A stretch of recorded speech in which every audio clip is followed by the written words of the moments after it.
bamo ku buryo wajya kuyiguza ukareka kwirirwa utwikiriye utereye umwana.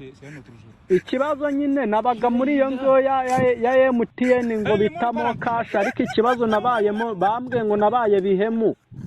Yego Nabaye bihemu ngo ntago bakongera kumpa indi nguzanyo ngo kereka mbanje kwishura andi mafaranga 40,000 mbarimo.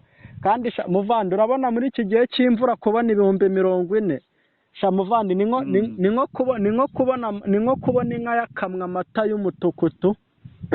Sori rero iyo serivisi nayo dutanga rwose ihangane, ujye mu bavandimwe no mu baturanyi wihangane, iyo serivisi ntabwo twari twayigira, bityo tuzagenda tubamenyesha, tuzabereza SMS none kuki mwashizeho serivisi yo kwiguriza amafaranga yo guhamagara nimushireho serivisi yo kwiguriza amafaranga yo guhahisha?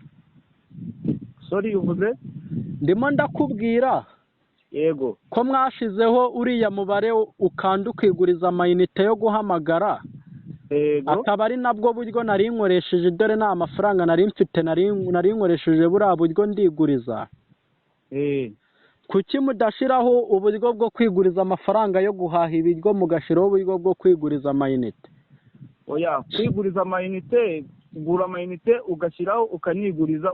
Ubwo rero kamubwire bura impamvu tutarakora iyo serivisi. Yego nimba kira abantu nkawe baguza ku yandi masimukadi mukabambura, twe twabwirwa n'iki ko mutari buze mukatwambura. Impamvu iyo serivisi tutarayinoza neza, ariko tuzababwira nituyikora. None se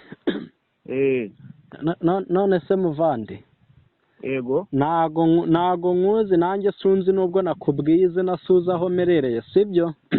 Yego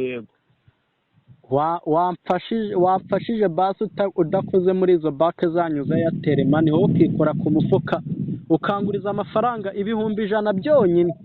Ntabwo bikunda n'ubundi ikintu nari ngiye kugura kizagira akamaro, nazaguha n'amata, uri kumva? Nazaguha n'amata wowe ubwawe ukanguriza, ni ukuri uri kumva ko nyakeneye.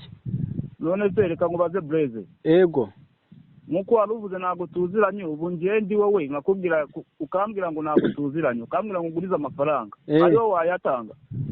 Ariko wowe n'umungu ufite ubushobozi bwo gufunga simukadi yanjye, si ukora muri Airtel se? N'ubundi ndamutse mwamwe nukomeza kudutesha umutwe turayiboroka ino simukadi kandi bizakugora kubona indi.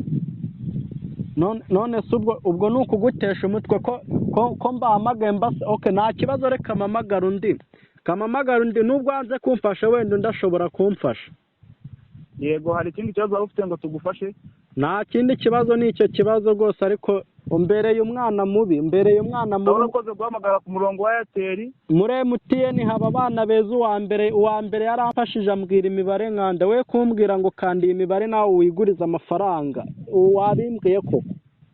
Blaise turagukupa iyo serivisi, nakubwiye ko utarazamo si dushaka kwiguriza amayinite. Nesa amayinite se nyamaze ikindi ajya kuyahisha.